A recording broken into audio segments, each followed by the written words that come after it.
नमस्कार दोस्तों, मैं अशोक मिस क्लाउन। आप देख रहे हैं उत्तर प्रदेश में 2022 के विधानसभा चुनाव में मचे घमासान पर क्लाउन टाइम्स की विशेष खबर। आज हम बात करेंगे प्रधानमंत्री मोदी के संसदीय क्षेत्र बनारस के प्रमुख रियल एस्टेट कारोबारी, शिक्षा जगत में अपनी पहचान रखने वाले समाजवादी पार्टी के पूर्व ब्लॉक प्रमुख सुभाष यादव से। भले ही सुभाष जी समर्पित समाजवादी पार्टी के नेता हैं, लेकिन उन्हें प्रधानमंत्री मोदी के संसदीय क्षेत्र बनारस के काशी विश्वनाथ धाम के भव्य और दिव्य स्वरूप पर नाज है।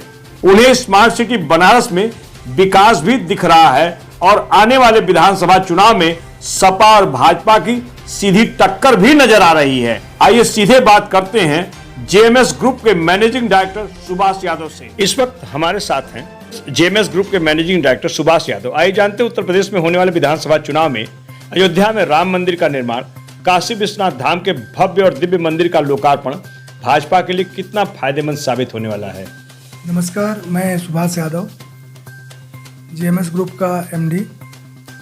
जैसा भाई साहब ने पूछा कि काशी विश्वनाथ धाम का जो जीर्णोद्धार हुआ है, जो मंदिर भव्य बना है, इसका भाजपा को कितना फ़ायदा मिलेगा। तो मंदिर तो जिस रूप में धाम बनना चाहिए उस रूप पे बना है, उसको देखने से अच्छा लगता है। जो बातें सत्य उसको बोलने में कोई राजनीतिक बात नहीं हो सकती, लेकिन इसका राजनीतिक क्या फ़ायदा मिलेगा मोदी जी को या बीजेपी को, ये कुछ कहा नहीं जा सकता। क्योंकि यूपी के लोग तो काशी विश्वनाथ जी दर्शन करने हमेशा आते थे। जब से धाम बना है तब से मैक्सिमम लोग बाहर ही आते हैं, और ग्राउंड लेवल पे जो व्यक्ति दर्शन पूजा करने वाला है, अभी तक वो व्यक्ति उस मंदिर में प्रवेश नहीं पा रहा है। तो अभी तो वो उस चीज़ की भव्यता को देखा ही नहीं, तो उसका लाभ और हानि से कोई मतलब ही नहीं है। सुभाष जी, उत्तर प्रदेश विधानसभा चुनाव में भाजपा को सीधी टक्कर देने की हैसियत में समाजवादी पार्टी है या बहुजन समाज पार्टी है या कांग्रेस या कोई और? देखिए, मैं एक बिजनेसमैन के साथ साथ एक पॉलिटिकल भी हूँ। मैं चोलापुर का एक्स प्रमुख भी रह चुका हूँ। तो मेरे सर्वे के हिसाब से उत्तर प्रदेश में अगर चुनाव हो रहा है तो बस दो पार्टियों के बीच में हो रहा है, समाजवादी पार्टी और बीजेपी। और इन दोनों पार्टियों का इस प्रकार का चुनाव हो रहा है कि दोनों के कैरियर, दोनों मुख्यमंत्री, जो पूर्व मुख्यमंत्री थे उनका और जो वर्तमान मुख्यमंत्री उनका भी कैरियर दांव पे लगा हुआ है। इस बार के चुनाव में चुनावी मुद्दा क्या होगा दोनों दल के लिए? एक तरफ जहां भाजपा हिंदुत्व की बात कर रही है, वहीं समाजवादी पार्टी मुस्लिम कार्ड को खेलने की बात कर रही है। अब तो अपराधी छवि के लोगों को टिकट भी दिया जा रहा है। इसको लेकर के योगी जी काफ़ी हमलावर हैं। इन तमाम बदलते समीकरण में आपको क्या लग रहा कि आने वाले समय में चुनावी मुद्दा होगा क्या? आने वाले समय में चुनावी मुद्दा महंगाई को लेके है। विपक्ष को सीधे सीधे जनता महंगाई से परेशान है। किसानों का जो समाधान टाइम से नहीं हो पाया, उसका बहुत बड़ा मुद्दा है। भ्रष्टाचार को कहें अगर, तो जैसे अखिलेश जी का आरोप है, समाजवादी पार्टी का आरोप है कि सरकार का कोई कंट्रोल नहीं है, गुंडे माफिया अपने मनमान घूम रहे हैं, उन पे कोई कंट्रोल नहीं। लेकिन वहीं पे योगी जी का कहना है कि हमने कानून व्यवस्था बहुत सुदृढ़ कर दी और हमारी सरकार आने के बाद पूरे उत्तर प्रदेश में बड़ी शांति और बहुत अमन और बहुत चैन है। लेकिन ऐसा कुछ समाजवादी पार्टी के मुख से नहीं निकल रहा है।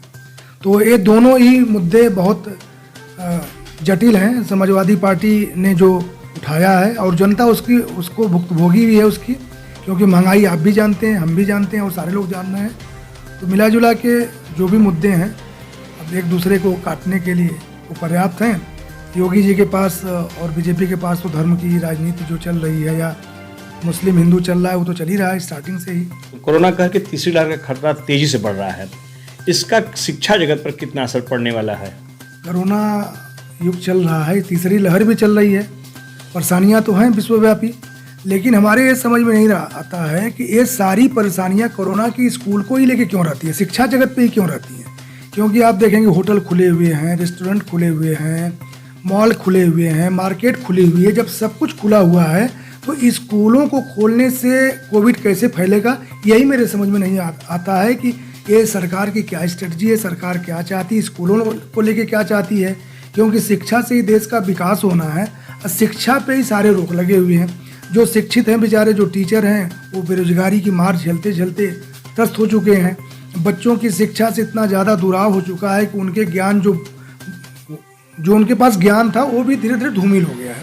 तो मैं तो कहना चाहूँगा सरकार से कि कोविड की गाइडलाइन अगर पूरे देश के लिए एक तरह की है तो उस शिक्षा नीति पे भी वही होना चाहिए जो अन्य लोगों के पास या अन्य लोगों के साथ हो रहा है। वैक्सीनेशन को लेके 15 साल से 18 साल के बच्चों को वैक्सीनेशन का जो था तो मैक्सिमम स्कूलों ने वैक्सीनेशन हमको लगता है पूरा भी कर लिया। जैसे हमारा भी JMS इंग्लिश एकेडमी एक विद्यालय चलता है, उसकी और संस्थाएं भी खुल रही हैं, तो हमारे यहाँ भी वैक्सीनेशन 100% हो गया है।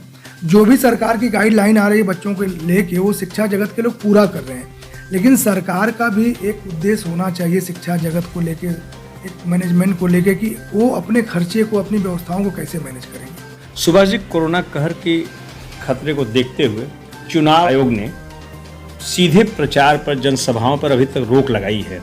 ऐसे में समाजवादी पार्टी के सामने बहुत बड़ा चैलेंज है। इसको समाजवादी पार्टी कैसे मैनेज करेगी? और प्रचार की बात की जाए तो इस रेस में कौन आगे रहेगा प्रचार के माध्यम में? देखिए, ये बीजेपी तो ऑलरेडी पहले से ही डिजिटल पे तैयारी पूरी, उनके प्लेटफॉर्म तैयार हैं। अगर ये जो रैलियों को रोका गया है और जो ऑफलाइन प्रचार रोके गए हैं, अगर इसमें सबसे ज़्यादा प्रभावित होंगी तो उनकी जो एंटी पार्टी समाजवादी पार्टी वो होगी, इसलिए क्योंकि उनके पास ऐसा कोई चैनल नहीं है, ऐसी कोई व्यवस्था नहीं जो डिजिटली जिस हिसाब से उनका प्रचार प्रसार चल रहा है बीजेपी का, वैसे समाजवादी पार्टी कर सके। तो अब जो भी हो, क्योंकि गवर्नमेंट बीजेपी की है, अब बीजेपी क्या कर रही है, कैसे कर रही है, क्योंकि रूरल एरिया में हमने देखा है कि जो जनता का सहयोग अखिलेश जी के साथ है वो बीजेपी के पास नहीं है। अगर आज रैलियां होती हैं तो बीजेपी को शायद भीड़ जुटानी पड़ेगी, लेकिन अखिलेश के पास भीड़ रोकनी पड़ेगी। इतनी ज़्यादा उनकी पॉपुलैरिटी बढ़ गई है या उनकी सरकार की मांग है जनता को। सुभाष जी, आप रियल एस्टेट कारोबारी हैं। प्रधानमंत्री मोदी के स्मार्ट सिटी बनारस में आपको क्या बदलाव दिख रहा है? बदलाव है, जैसे मोदी जी के प्रधानमंत्री होने से, बनारस के सांसद होने से, देश के प्रधानमंत्री होने के नाते बनारस बदला है। जो सत्य बातें वो मैं बोलूँगा। देखिए, यहाँ पे हम कोई राजनीतिक बातें नहीं कर रहा हूँ। जो भी आप बातें मुझसे पूछ रहे हैं, जो मेरी जानकारी में, जो मेरा सर्वे है, उसी हिसाब से मैं बता रहा हूँ। अब आप देखेंगे कि जैसे 7 साल हो गया मोदी जी को यहाँ से सांसद होने हुए, तो 7 सालों में काफ़ी बनारस बदला हुआ दिख रहा है। मंदिर देख लीजिए, कैंसर हॉस्पिटल देख लीजिए, रोड अगल बगल जो देख लीजिए, चाहे योजनाएं किसी की रही हो, लेकिन कार्यकाल इन्हीं का चल रहा है, इन्हीं के कार्यकाल में पूरा हो रहा है। एक सांसद होने के नाते उनकी जिम्मेदारी भी बनती है कि बनारस को स्मार्ट बनाएं। अगर उन्होंने बोला है तो वो अब दिख रहा है, अब धीरे धीरे स्मार्ट बनारस हो। बनारस की 8 विधानसभा सीटों में आपको क्या लगता है कि भाजपा 8 जीतेगी या सपा का भी यहाँ खाता खुल जाएगा इस बार? 8 विधानसभा में जो शहर से जुड़ी हुई विधानसभाएं हैं उस पर प्रभाव बीजेपी का ज़्यादा रहेगा, लेकिन जो रूरल एरिया में जो ग्रामीण विधानसभाएं जुड़ी हैं उस पर समाजवादी पार्टी ही आगे। जैसे आप नाम बताइए, सीधे नाम बताइए, शहर में कौन सी सीटें? जैसे शिवपुर विधानसभा भी समाजवादी पार्टी के ही हाथ में जाने की संभावना है। अजगरा भी वहीं जा सकती है, पिंडरा भी जा सकती है, रोहनिया जा सकती है, जो भी रूरल एरिया से जुड़ी हुई विधानसभा है। आप तो बनारस को अच्छी तरह समझते हैं। अजय राय कहाँ रहेंगे? पिंडरा में। पिंडरा में बहुत मजबूत स्थिति अजय राय की है। उनका पर्सनल व्यक्तित्व तो जो भी कर ले, लेकिन आज के डेट में अगर पूरे उत्तर प्रदेश में कोई पार्टी लड़ रही तो सिर्फ 2 पार्टियां लड़ रही हैं, एक समाजवादी पार्टी, एक बीजेपी।